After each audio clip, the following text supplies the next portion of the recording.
പോത്തിന്റെ എല്ലാം എടുത്ത് പറയാനുള്ള ഇത്രയും തൂക്കം ഉണ്ടായിട്ട് ആ ഒരു വയറ് നോക്കണം. സാധാരണ എനിക്ക് ഏറ്റവും ഇഷ്ടപ്പെട്ട ആ ഒരു വയറ് ചാടിയിട്ട് ഒന്നുമില്ല, കാലിയായിട്ട് നല്ല അടിപൊളി സ്ട്രക്ചറായിട്ട്. കൊമ്പായാലും അധികം വലിയ നീട്ടമൊന്നുമില്ല, നല്ല ചെറിയ കൊമ്പ്, ഹൈറ്റ്, ഇടനീട്ട്, നല്ല അടിപൊളി പോത്തില്ല. ഇതൊക്കെ വരുമ്പോൾ തന്നെ ആൾക്കാർ കൊണ്ടുപോകും അല്ലേ? ഫസ്റ്റ് പിടിക്കും. പൈസ ഇതിപ്പോ എന്നാ തൂക്കം ഉണ്ട്? ഇത് 291 കിലോ അല്ലേ?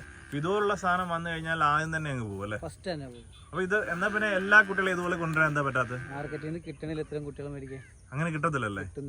മോഹൻലാൽ കൊടുത്ത് വാങ്ങിച്ചല്ലേ? അങ്ങനെ കസ്റ്റമറിന് കൊടുക്കാൻ ചെയ്തത് അതല്ലേ. ഇതിപ്പോ എത്ര പുള്ളിക്കാരൻ കൊണ്ടുവന്നു? ഇപ്പം പുള്ളി പറഞ്ഞ വേറെ കസ്റ്റമർ 5 അപ്പൊ മൊത്തം 6 പക്ഷെ ഇവനുള്ള കാരണം എല്ലാവരും അതിനകത്ത് കയറുന്നില്ല അല്ലേ? ഓ ശരി. അപ്പൊ നിങ്ങൾ ഈ പ്രാവശ്യം എത്ര കുട്ടി ഉണ്ടായിരുന്നു ചേട്ടാ? 54 കുട്ടി എടുക്കാൻ വേണ്ടി ഈ പ്രാവശ്യം എത്ര അടുത്ത് കറങ്ങി? 9 മാർക്കറ്റിൽ കയറി. 9 മാർക്കറ്റിൽ കയറിയിട്ടാണ്. എത്ര ദിവസം ഉണ്ടായിരുന്നു അവിടെ? 11 ദിവസം ഉണ്ടായിരുന്നു. ഇപ്പൊ മാർക്കറ്റിൽ ഇപ്പൊ സാധാരണ എല്ലാവരും പറഞ്ഞല്ലോ ഏറ്റവും കൂടുതൽ കുട്ടികൾ വരുന്നത് മാർക്കറ്റിലാണ്.